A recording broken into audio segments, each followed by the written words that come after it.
കേൾക്കുന്നു, കരച്ചിൽ കേൾക്കുന്നു. സ്വഹാബത്ത് പരസ്പരം നോക്കുന്നുണ്ട്, ആരാണ് ഈ മദീനത്തെ പള്ളിയിൽ ഈ സമയത്ത് വെള്ളിയാഴ്ച ദിവസം കൊണ്ടേക്കുന്ന സമയത്ത് കരയുന്നത് കരച്ചിലാണല്ലോ. നോക്കുമ്പോ നേരത്തെ നബി സല്ലല്ലാഹു അലൈഹി വസല്ലം തങ്ങൾ ഖുതുബ നിർവഹിച്ചിരുന്ന ഈത്തപ്പനത്തടി ഒരു ഭാഗത്ത് മാറ്റി വെച്ചിരുന്നത് തേങ്ങി കരയുകയാണ്. ഹബീബായ റസൂലുള്ളാഹി സല്ലല്ലാഹു അലൈഹി വസല്ലം തങ്ങൾ മിമ്പറിൽ ഇറങ്ങി വരികയാണ്. ആ ഈത്തപ്പനത്തടിയുടെ സമീപത്ത് പോയിട്ട് നബി സല്ലല്ലാഹു അലൈഹി വസല്ലം തങ്ങൾ അവിടുത്തെ ശറഫാക്കപ്പെട്ട കരങ്ങളെ കൊണ്ട് ആ ഈത്തപ്പനത്തടി ഇങ്ങനെ തലോടുകയാണ്, തലോടുകയാണ്. ആ സമയത്ത് ഈത്തപ്പനത്തടി തേങ്ങിക്കരയുന്ന ഈത്തപ്പനത്തടി അതിന്റെ കരച്ചിൽ മെല്ലെ മെല്ലെ മെല്ലെ ഇങ്ങനെ സ്റ്റോപ്പാക്കുകയാണ്, നിർത്തുകയാണ്.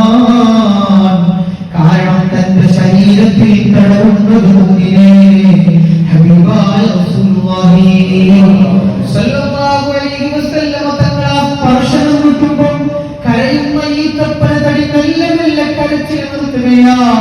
നബി സല്ലല്ലാഹു അലൈഹി വസല്ലം തങ്ങൾക്ക് മനസ്സിലായി, ഇത്രയും കാലം എന്റെ ശരീരത്തിന്റെ ഊരം പറ്റിയിരുന്ന ഈത്തപ്പനത്തടി ഈ വെള്ളിയാഴ്ച ദിവസം ഞാൻ പുതിയ മിമ്പറിൽ കയറി ഓതിയപ്പോ ഇന്ന് കഴിഞ്ഞ വെള്ളിയാഴ്ച അതല്ലാതെ മറ്റു പ്രസംഗങ്ങളിലൊക്കെ ഞാൻ ചാരുന്നിരുന്ന എന്റെ ഊരം പറ്റിയിരുന്ന എന്റെ ശറഫാക്കപ്പെട്ട ശരീരത്തിന്റെ വലിയ ഫള് കിട്ടിയിരുന്ന അത് മനസ്സിലാക്കിയ ഈത്തപ്പനത്തടി അതിന് കിട്ടില്ലല്ലോ എന്ന് ആലോചിച്ചുകൊണ്ടാണ് കരഞ്ഞത്.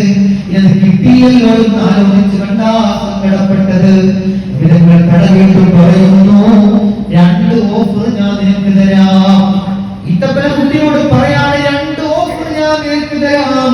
ഒന്നാമത്തെ ഓഫർ, നിന്നെ എവിടെ നിന്നാണോ മുറിച്ചത് ആ തോട്ടമുണ്ടല്ലോ, ആ തോട്ടത്തിൽ കൊണ്ടുപോയി നിന്നെ ഞാൻ കുഴിച്ചിടാം.